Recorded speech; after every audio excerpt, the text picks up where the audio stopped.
Les amendes suite au confinement frôlent l'abus de pouvoir. Je cite, 135 € d'amende parce que je n'ai que 2 bouteilles de coca et un pack de lait dans mon sac de course. Où va-t-on, demande José. Je ne sais pas si vous avez le même sentiment que moi, mais on a plein de Français qui trouvent qu'on en fait trop, plein de Français qui trouvent qu'on n'en fait pas assez, et c'est pour ça qu'il y a ces règles qui sont établies. On est là un petit peu dans le sentiment souvent de nos Français qui ont par rapport à la règle un sentiment assez ambigu.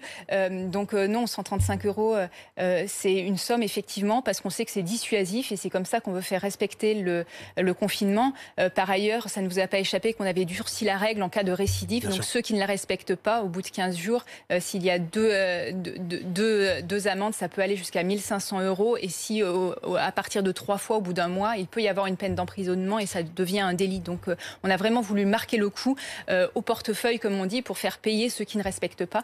Non, 135 €, c'est une somme qui est importante effectivement, mais ce n'est pas du vol, c'est vraiment pour faire respecter ce confinement. Et pour ceux qui seraient tentés, 4 mois de prison ont été prononcés contre quelqu'un qui n'avait pas respecté 7 fois les règles pour sortir. Donc, voilà, si vous êtes tenté, sachez que vous pourriez passer quelques mois en prison, pas encore ici. Non, mais absolument. Mais après, il y a, on en vient au pouvoir discrétionnaire, au pouvoir de discernement. Je crois que c'est vraiment ça le terme des policiers. Est-ce qu'ils ont le droit d'aller regarder dans votre caddie ce que vous avez acheté, de juger si vous êtes sorti pour faire trop peu de courses, pas assez essentielles?